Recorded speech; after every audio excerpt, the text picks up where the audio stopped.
കൊല്ലം തിരുമംഗലം ദേശീയപാതയും മലയോര ഹൈവേയും സംഗമിക്കുന്ന പുനലൂരിലെ KSRTC junction സമീപം കാൽനട യാത്രക്കാർക്ക് സുരക്ഷിതമായി സഞ്ചരിക്കാൻ ആകാശപാത നിർമ്മിക്കുമെന്ന പ്രഖ്യാപനം പാഴ്വാക്കാകുന്നു. 5.5 വർഷം മുമ്പാണ് ഇത്തരമൊരു പ്രഖ്യാപനമുണ്ടായത്. എന്നാൽ ഇതുവരെയും ഈ പദ്ധതിയുടെ തുടർ നടപടികൾ ഉണ്ടായിട്ടില്ല.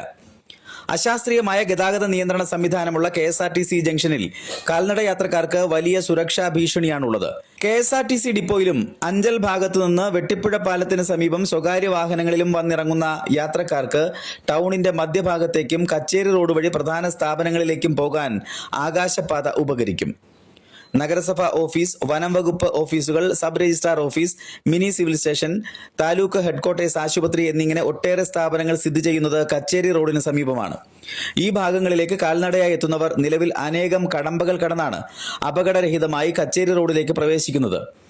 KSRTC ഡിപ്പോയുടെ ഭാഗത്തു നിന്ന് തുടങ്ങി 7 നില വ്യാപാര സമുച്ചയത്തിന് മുന്നിൽ അവസാനിക്കുന്ന നിലയിൽ ആകാശപാത നിർമ്മിക്കാനാണ് മന്ത്രിയായിരുന്ന K. രാജുവിന്റെ സാന്നിധ്യത്തിൽ നഗരസഭാ അധികൃതരും സ്ഥലം സന്ദർശിച്ച് തീരുമാനമെടുത്തത്. എന്നാൽ ഇതിന്റെ തുടർ നടപടികളൊന്നും ഇതുവരെ ഉണ്ടായിട്ടില്ല. ഒരു തവണ പുനലൂർ നഗരസഭയുടെ ബജറ്റിൽ ഈ പദ്ധതി ഇടം പിടിച്ചിരുന്നതാണ്. പുനലൂർ മൂവാറ്റുപുഴ ഹൈവേ പൂർണ്ണമായി കമ്മീഷൻ ചെയ്യുന്നതോടെ നഗരത്തിൽ വാഹനത്തിരക്ക് ഇനിയും വർദ്ധിക്കാനിടയുണ്ട്. ഇതോടെ കാൽനട യാത്രക്കാരുടെ സഞ്ചാരം കൂടുതൽ അപകടസ്ഥിതിയിലേക്കാകും.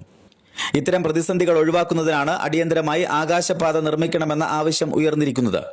Fox TV news bureau, Punalur.